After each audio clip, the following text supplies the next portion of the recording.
Hi.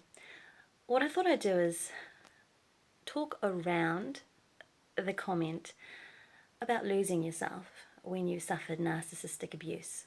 Well, what does that mean? My purpose with most of these uploads, not so much cathartic in identifying narcissistic abuse, it's the way forward for survivors. You know, how to build a path beyond simply knowing what it is you've experienced and understanding that it wasn't entirely your fault.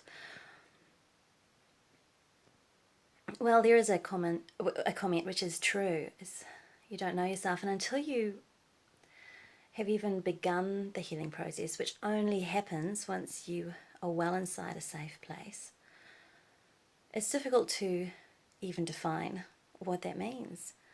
Once upon a time, I would have said I didn't have strong passions or dreams for myself. I had causes, things that I got behind, but I couldn't get behind anything that I really wanted. Now, my reason for that was I identified at some point that my dreams and desires were targets on my back for narcissistic abuse. Now, at the time, of course it started when I was a child. I had a narcissist in my life, and that narcissist set me up often to fall down. They wanted me to do well on account of how they felt about themselves and their reputation, but they struggled with allowing me to feel good about myself. And I could not shine. It's one of the reasons why I've chosen the name Shine for this channel. That, and it's a family name as well. It's an old family name. So, willpower and choices, those two components, I believe, are really important aspects of defining oneself. I remember being involved a long time ago in my idealistic youth in the debate around abortion. And one of the things that I heard on a regular basis, one of the arguments for abortion, was that the fetus had no knowledge of a life, so it wasn't conscious of a life for itself. It had no goals, no dreams, no memories. It had no willpower, and it had no ability to really make choices yet. Therefore, it did not have a life. Well, if you could apply that to many people, they don't have their own life. Now, when I was a groomed and conditioned host for narcissistic abuse, I was a solid supporter of causes and other people's purposes. I could get in behind people and I would be a powerful force. But my own goals and dreams, I was almost terrified of them, and I practiced a great deal of self-sabotage.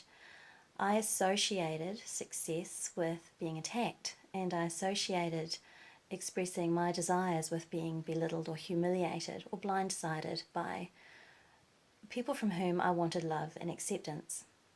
Now, it wasn't that everybody in my life was a narcissist, but there is one person who has narcissistic tendencies, who's a ringleader.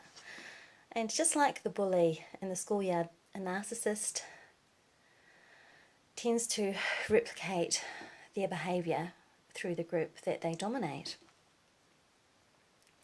And nobody wants to be the weak link or the target for narcissistic abuse, because it can be so brutal. Therefore, in a family group, purely out of fear, a lot of people will side with a narcissist and will bully, a scapegoat. And these are words that we hear a lot.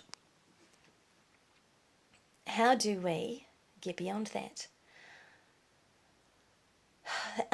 Tony Robbins, at the moment, he's doing a great set on, was it neural associative conditioning? And one of the examples he uses is a baby is just learning how to crawl and move and falls off a couch, and it develops a fear not of falling but a fear of the couch. That's an inappropriate connection, but it's a kind of connection that a survivor of narcissistic abuse can create to really positive things in their own life.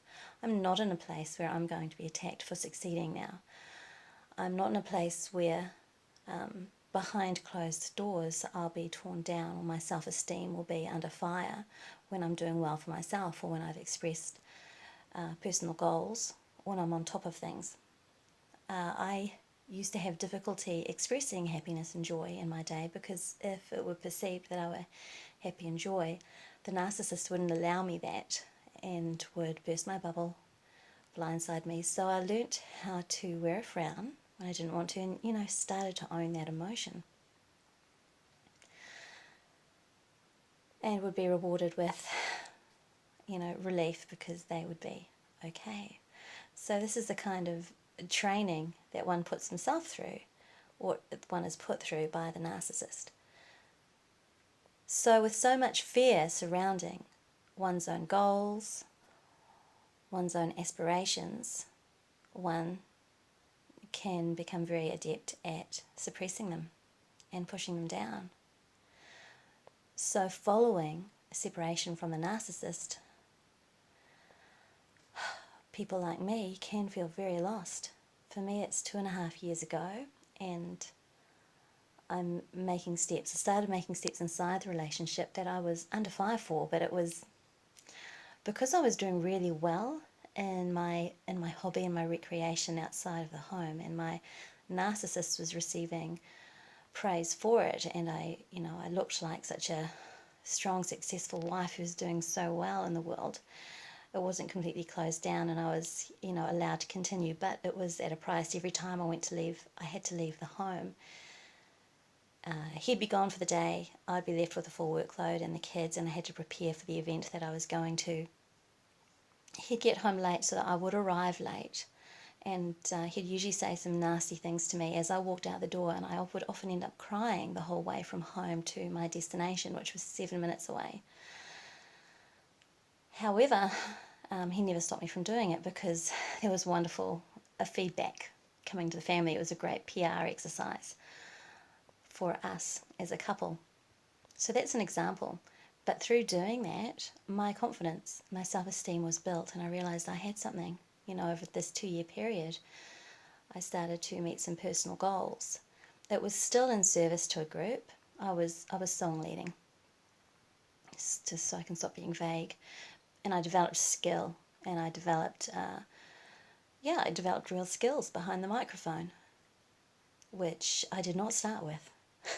I went from a backup singer to a backup singer who was doing harmonies to a lead singer to leading a service. That was actually over about a 5-year period. The last 2 years I was leading a group, so I looked like I had it all together.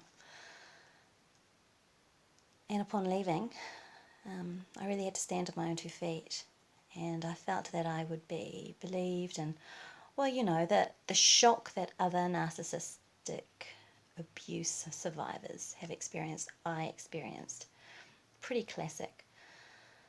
It was possibly more extreme because my community was so caught up in the importance of marriage and the public appearance of Christian families, almost to the point where it replaces the cross as God's witness to mankind, which is an issue for the church to address and not something for me to fix. Anyway, you, viewer, I'm not sure how I'll phrase the question. I've told you a little bit of my story. I'll say that I went through tremendous amounts of fear, anxiety, and nervousness after the separation from the narcissist because I was afraid of being self-defined, of having my own identity in a very childlike way. I had a strong association to being attacked. I felt like I was going to be hunted down for having clear goals, and I richly practiced self-sabotage. And now that's changing. I can see the wood for the trees. I encourage you to make goals for yourself that are fairly intimate goals about your emotional health. Be very honest with at least one person in your life about exactly what you're feeling and how you're feeling. Somebody out there will know what it's like and will be there for you. A lot of people have no clue and are too afraid themselves to even go there. So, God bless.